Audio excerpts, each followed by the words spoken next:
Ile nganga whaaloalo o te toe whaawheloa ia tuaile. Suafa manu maalolo tātou ali ia o Yesu Keriso, le ao le Ekalesia.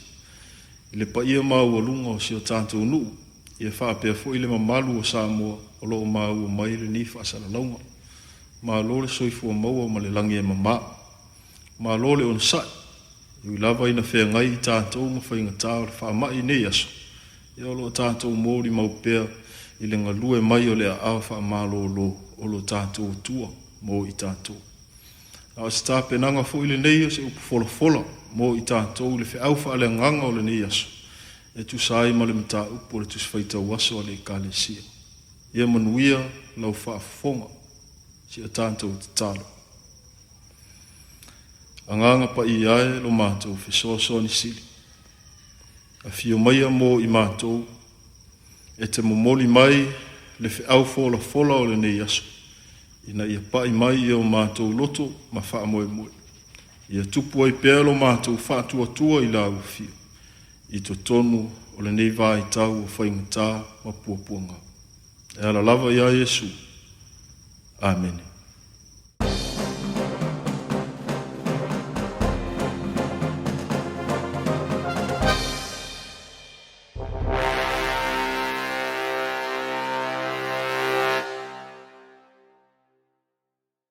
O le launga le suafa mamalu o le atua le tamā le alo ma le nganga pa ia. Amen. O le Tusi Faitau o le nia sa, o loo maua ile, mōli maua kenese o lona mta upu mua. O le whai upu e luas fulu se ia whaangata i le whai upu e luas fulu 5. A ua filifilia e whai mamatua le whai upu e luas fulu 5, e whai tauina whaapene. Ua whai fo ia le atua manu vai whao le vau e taitasi ma lona winga. Ma manu vai whanua e taitasi ma lona winga. A toa ma mea wheto lofi uma i le ele. E taitasi ma lona winga. Ua sila atu i ai le atua. Ua le lei. Na utua mawhauwhaunga o le nei aso i le Tusi Faitau Aso le Ekalesia. O mea o la uma a le atua. O mea ola uma a le atua. All God's creatures. O le mōli maule nei a ke nese i ngā luenga whaai ua le atua i le fōwhanga. A le i o i le tau alunga o mea uma. O le fōwhaina lea o le tangata. O ngā luenga o le aso 5, ma le aso 6. Ua whai ai o mea ola uma e tataa i le sami. O manu e whelelei le langi, atoa ai ma mea ola, e tataa i le lau ele. A ua tātou loa uma le tūlanga ua o i ai le songa, o le whaasai e nisi. Ma le mausu e suenga ua whaia, e fia i loa pēna whaapewhea o na tino mai le lalolangi. Ai pēna whaapewhea foi, o na maua le ola, e mea uma ua iai le ola. E au fia ai ma le tangata.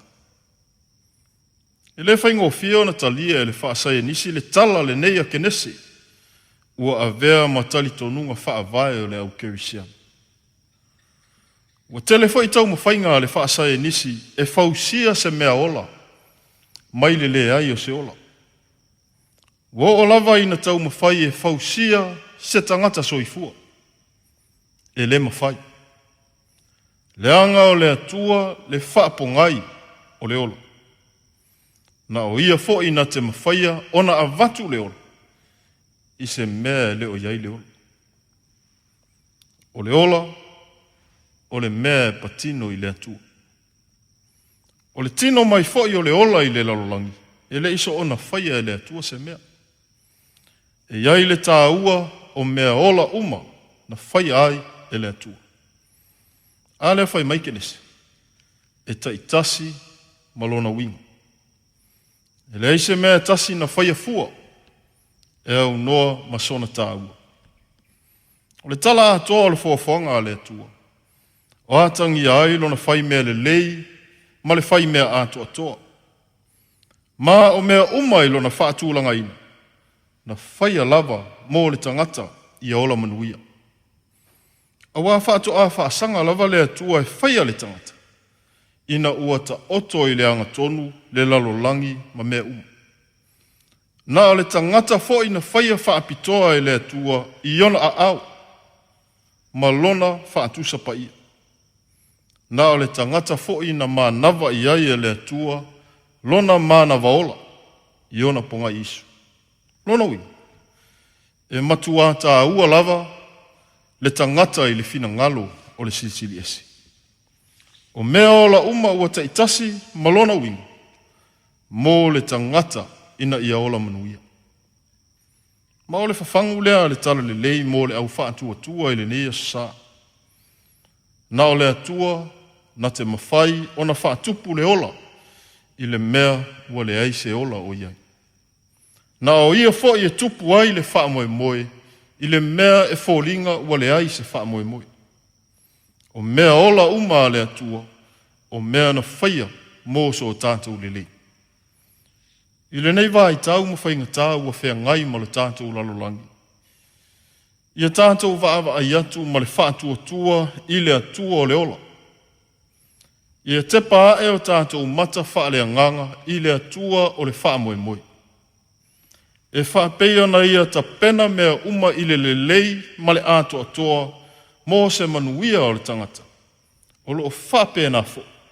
O na wha aloa loa mai o na a ao maa whanawhana i tu aso o whainga tā. E laua lunga i lona fina ngalo ia tātou wola manuia ma ia ola le lei. E le ma alo fiati i ngā mapuapua ngā e o mai le lalolangi. A wao le nā tura lea o le soifuanga ua tātou wola ai nei. Wa le masino le mau whaafi tā uli. Ma le mau wha mai ese ua ta fili nei ma le tangata. Ona o le songa fia atua o le lalolangi. Aile o mapu le ao la vea i o le atua mo i tātou. E iai au wala ua ia Saunia e ngā lue mai iai lona lofa tū noa mo i tātou i teimi uma. Mo le tangata wha atua. O lo i a ao le atua lo tātou wha moe moe. O le wha moe moe le ngata i le ola le nei. Ai sili lava i le ola wha abababa. O le ute lea e tuli matai e le au Kerisiano. A wā ua uma o na tino mai ma mōli mawina ia mea. I lo tātou ua li o Yesu Keriso. Na ui o ia i puapua ngā mati ngā o ngaonga. E o lava i le oti. A ua toe so i fua Malumalu. O le wha moe moe fo i lea sa tuli matai e le apostolo o Paulo. Na ia wha pea ai. A wā o lo mātou puapua ngā māmasangia ma le vave mawai. E Saunia ai mo i mātou. Le mamafa o le mamalu whaavavau. E matua sili e se fo. O lo mātou le mana tunatu i mea ua waaia. A o mea e le waaia. A wā o mea ua waaia e ngata mai. A o mea e le waaia. E whaavavau ia. Ia tu mau i le atua le vi inga e whaavavau. Amen.